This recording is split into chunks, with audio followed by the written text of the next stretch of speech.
Hello homeschooling families! Welcome back po to our channel. This is Chris po. I'm a homeschooling mom of two.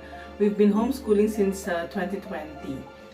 If you're new to our channel, you may subscribe and you can also click the notification bell para makareceive kayo ng mga bago naming video uploads. So on this video, I'm going to share with you kasi may nagtanong sa akin, paano nga ba mag-independent homeschooling?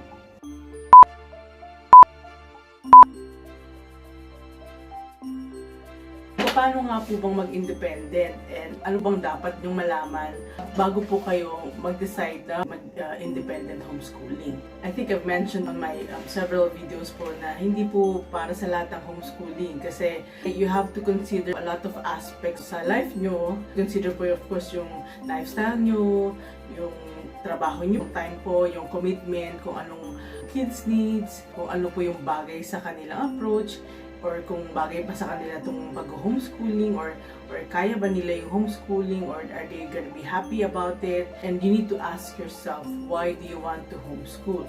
So, homeschooling po, it takes a lot of work, much more po if you decide to go independent. May dalawa pong klaseng homeschooling. Meron po tayo yung homeschooling na merong service provider. So, andyan po yung homeschooling global, andyan po yung centris, and meron din po tayong isang klase ng homeschooling which is independent nga. So, independent means hindi po tayo connected sa any service provider, hindi rin po tayo linked sa DepEd, and we also don't have an LRN. Wala po tayong record sa DepEd.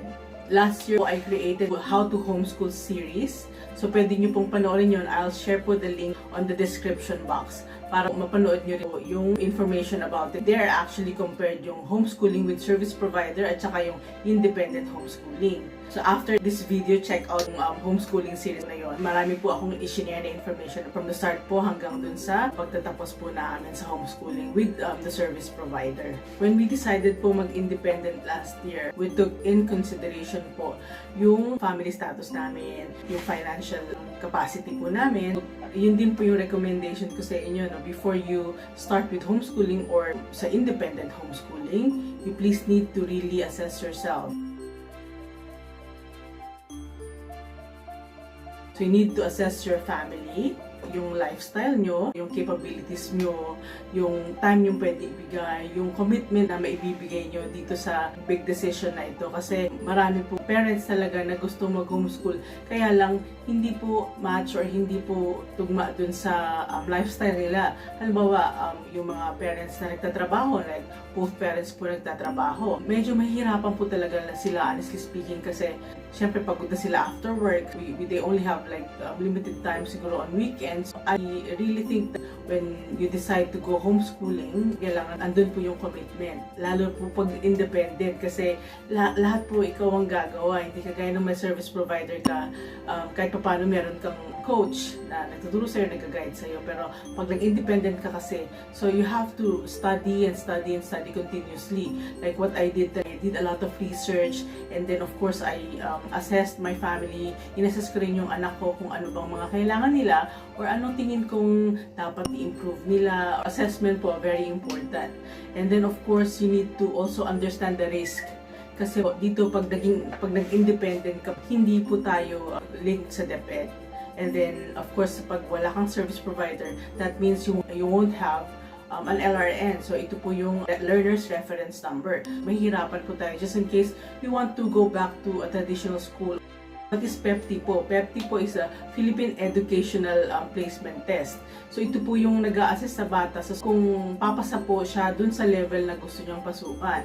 Yung risk din po dito kasi there is a DepEd standard na kailangan din po nating sundin. Pagka ganun po, nag-test yung bata, and then there's a possibility pa rin po na hindi po siya makapasa. Yun po yung mga risk pag nag-independent ka. So, hindi po ganun talaga kadali. And then, if once you decide po mag-independent, kailangan you're willing to accept the risk po in the future. Just in case talagang decide ka na mag-independent homeschooling, ang una pong dapat yung gawin is to create a plan. So, what I did po last year is I created full year plan. para sa mga bata. So that would include of course yung start date kung kailan po kami magsisimula. Usually po nasa 10 weeks po per quarter. So when you're creating a plan po, you also need to reflect po yung mga holidays para po alam nyo yung gagawin nyo the entire year. So yung mga magiging projects, yung mga planned trips po. Next naman po, of course, you need to choose po yung curriculum. So, based on your assessment, somehow magkakaroon ka na ng idea kung anong curriculum po ang gagamitin nyo. Like us, we considered pa rin po yung DepEd po na standard curriculum. And then, I'm gonna share with you po yung link po ng DepEd standard curriculum para magkaroon din po kayo ng reference. I also incorporated po yung Charlotte Mason method. Andyan po yung sa history namin, history lessons namin. Andyan din po yung picture study namin. Andyan din po yung nature study namin. Naka-base po yun sa Charlotte Mason approach. Kasi I believe po dun sa approach niya. I've been doing a lot of research about.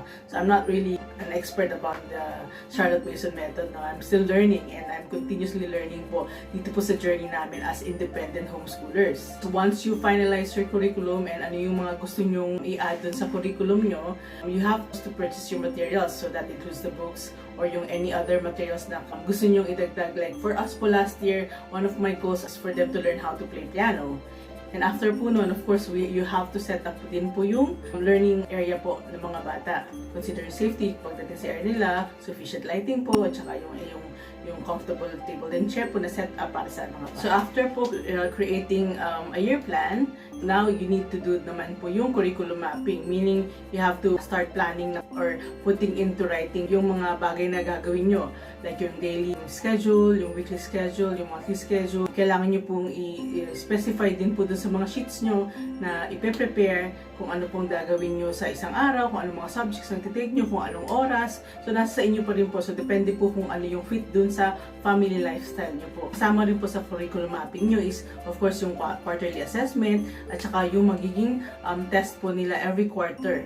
If you've done po homeschooling with service provider, so it's more likely it's the same, pero you may tweak some of it kasi depende yun pa rin sa inyo kayo. Kasi since independent kayo, you're free po to schedule po things na magpi-fit po sa family nyo.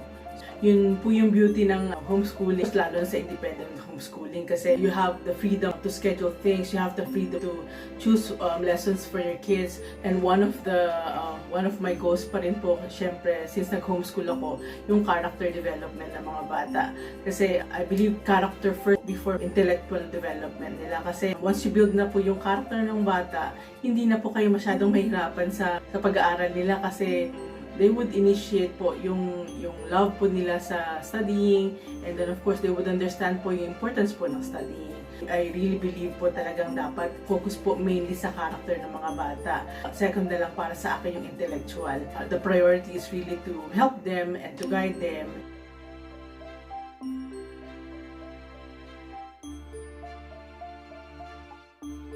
Pag natapos po yung year na to, so ano na bang susunod para sa amin? If you're someone na nasa Pilipinas and you're doing independent homeschooling, pwede ka pong mag-take ng PEPT test. And of course, magpapaschedule ka kasi kailangan mo magpaschedule po ng PEPT test. And there's also a fee for that, you have to pay for that. And then para makakuha ka po ng schedule ng test.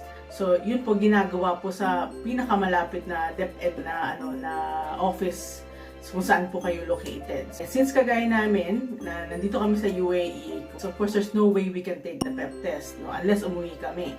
So as of the moment, hindi po kami makakauwi. So, the only time na pwede kami makapag-test po is pag makauwi kami sa Pilipinas. So, the PEPT test po, every year po yan, halimbawa sa amin, kasi yung anak ko medyo na-late siya ng 1 year. So pag umuwi kami, he needs to take po yung 2 levels na-miss ng year and then yung present year po na pinag-aralan niya. Okay, so that's independent homeschooling in a nutshell. So kung nakapag-homeschooling na kayo with service provider, medyo madali na po para sa inyo kasi kahit paano meron na kayong idea kung paano po ginagawa yon.